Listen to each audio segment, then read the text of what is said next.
Hey, what's up everybody? So welcome back to a new video. Just an update on the 62 body that's been customized. There's a few parts from different kits that have been applied to this body.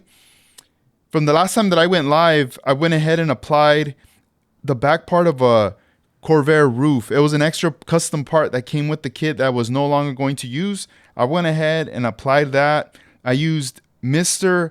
Hobby Epoxy Putty to pretty much seal everything in right here. Also the back pillars as well.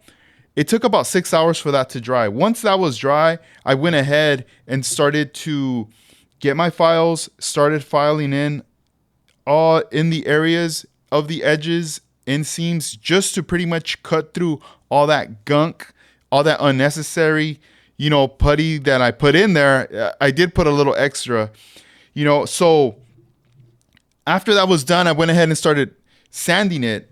And from there, we just pretty much proceeded to work, primering, more sanding, primering, and more sanding. It's just a process.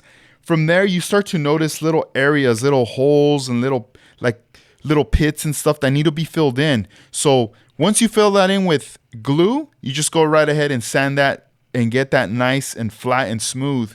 And from there, you start to proceed moving forward. This is why you start to see the roof a lot more smoother, the sides, everything looking a bit more sharp.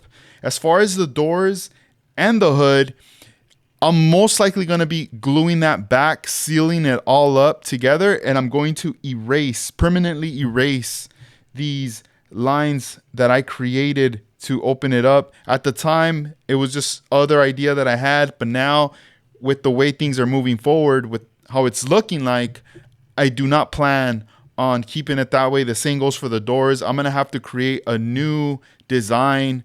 Most likely I'm going to get like my lead pencil, start kind of drawing things out just to get an idea. I might even put it on paper. And then from there, start busting out with my tools and, start drawing out those new lines. So most likely I'm going to be deleting all that you see here and moving forward with that. But I hope you guys enjoyed this video. I'll keep you guys updated on what comes next on this side project here of this Bel Air. More to come. Peace.